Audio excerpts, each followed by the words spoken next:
Friends, you don't have to be great to start any work, but you have to start to be great.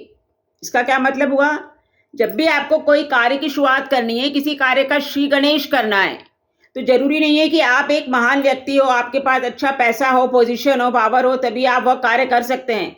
आप अच्छे कार्य करिए, आप महान व्यक्ति बन जाएंगे।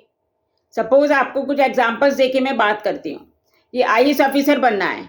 आईएएस ऑफिसर के एग्जाम्स बहुत टफ होते हैं, बहुत कठिन होते हैं, बहुत मेहनत करनी पड़ती है। तो जरूरी नहीं है कि कोई पैसे वाला व्यक्ति ही आईएएस ऑफिसर वाला एग्जाम दे सकता है।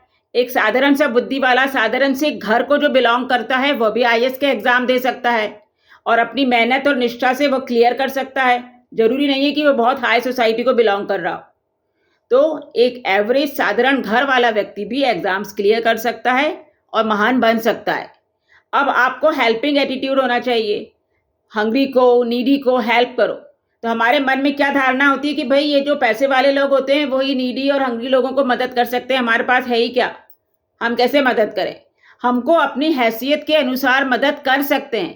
पैसे वाले लोग तो मदद कर ही देंगे, मगर आपके पास यदि 100 रुपये हो तो 100 में से कम 10 या 20 रुपये निकाल के तो हम किसी नीडी की मदद कर ही सकते हैं। अपने हैसियत के अनुसार करिए, तो आपके कर्म अच्छे होंगे, आप महान बनेंगे। अब एक साधारण से घर का बच्चा आगे चलकर बहुत महान खिलाड़ी बन सकता है, महान लीडर बन सकता है, महान नेता, गायक, अभिनेता, सब कुछ भी बन सकता है। वो एक महान व्यक्ति बन सकता है। कैसे? अपनी मेहनत से, निष्ठा से और अपने अच्छे कर्मों से। जरूरी नहीं है कि उसने महलों में ही जन्म लिया हो तभी वो महान बनेगा।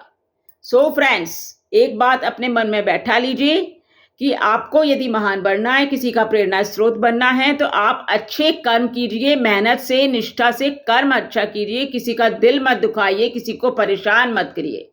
आप किसी का प्रेरणा स्रोत बन जाएंगे, आप महान बन जाएंगे। Always do great work. जरूरी नहीं है कि महल में ही जन्म लो, काम अच्छे करिए। Love you friends.